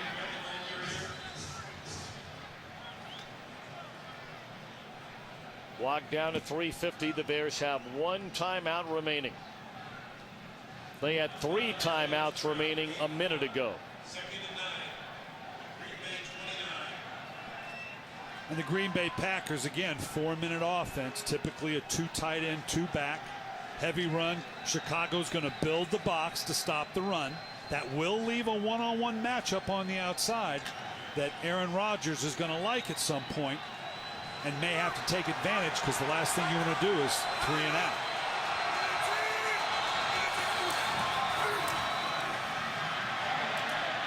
Grant out to the 37-yard line. He'll be a yard short of the first down.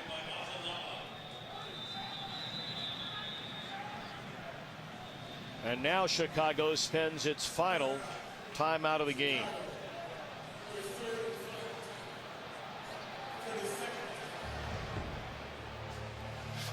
Well, again, a reminder, Coach Speak with Brian Billick comes your way on FoxSports.com, on MSN, Tuesday, 1 Eastern, 12 Central. And this week a chat with Marvin Lewis. It looks like his Bengals will lose on the road, a tough game against division-leading Minnesota, with another big one coming up next week in San Diego. Yeah, tough combination for Cincinnati, and obviously the whole thing's going to tighten up as we go down the road here.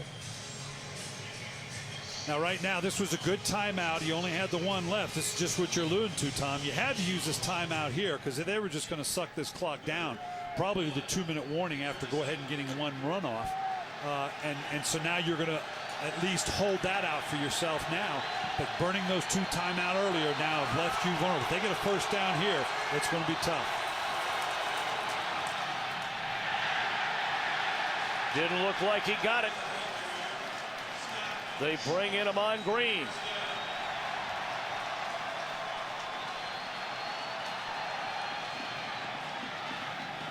So we welcome those of you who watch New Orleans remain unbeaten. A tight win inside the division against Atlanta, 26-23 on a 3rd down and 1 for Green Bay, leading by 7. Chicago's defense stands tall. So with no timeouts remaining, the Bears hope to get the football back with 1 final try to tie.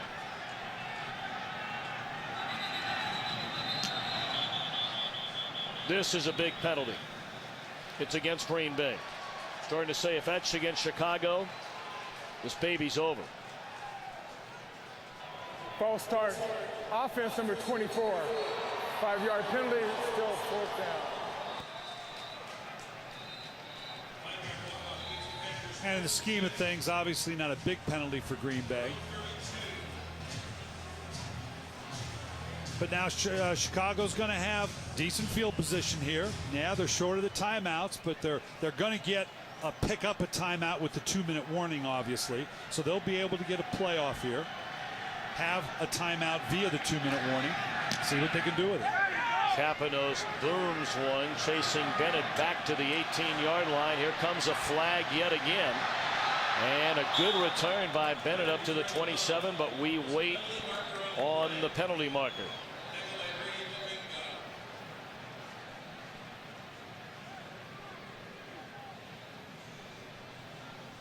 We've already had 15 penalties in the game today.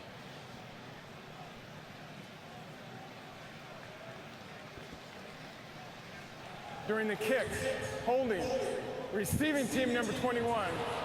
From the end of the kick, half the distance to the goal, they retain possession, first down. Wow. So from the, 28-yard line, they're going to back them up to the 14. Well, that's sporting. on the part of the Chicago Bears now. 2:07, like I said, they're going to get one stoppage of the clock with the 2-minute warning, which would indicate obviously this is likely to be a pass to start off the series.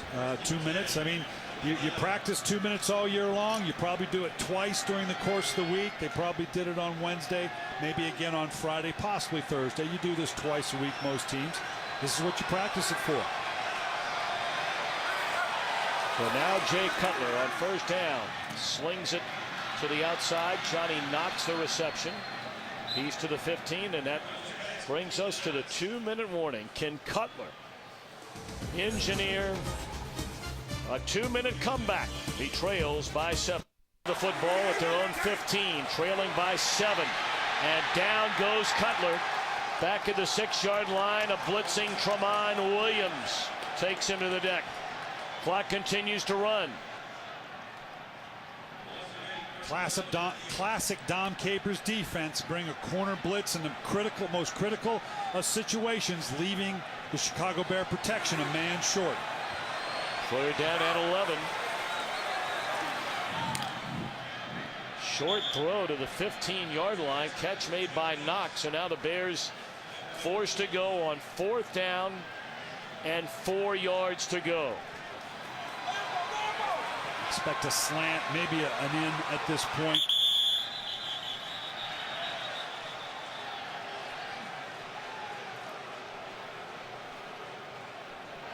False start. Offense number 57. 5-yard penalty. Still 4th down. That is a 13th penalty against Chicago today. You're going to see a blitz coming out of this side right in here late, showing up off this corner, or cat blitz. Playing zone over the top. Cutler no place to go. The 4th down and 9. Incomplete. Woodson nearly had another interception, and you can tie a ribbon around this one.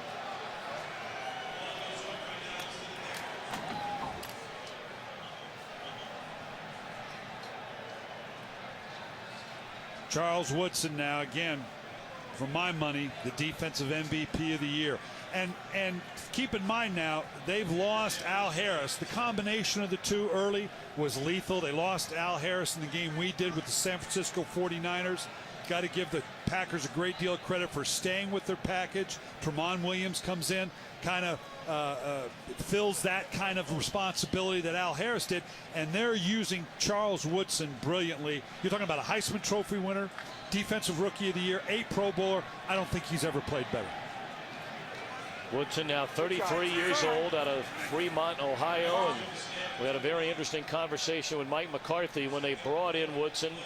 The Packers weren't all that sure that Woodson even wanted to come to Green Bay after leaving Oakland. The two butted heads throughout the first year of McCarthy's tenure.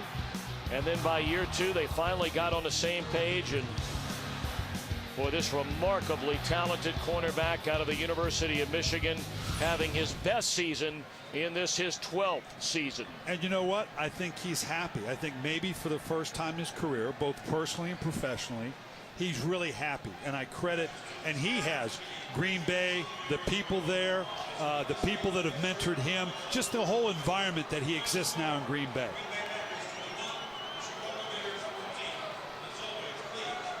Our game today produced by Bob Stenner, directed by Rich Dewey. Our associate director is Charles McDonald. Our broadcast associate Bill Culler, and our technical producer is Bob Muller.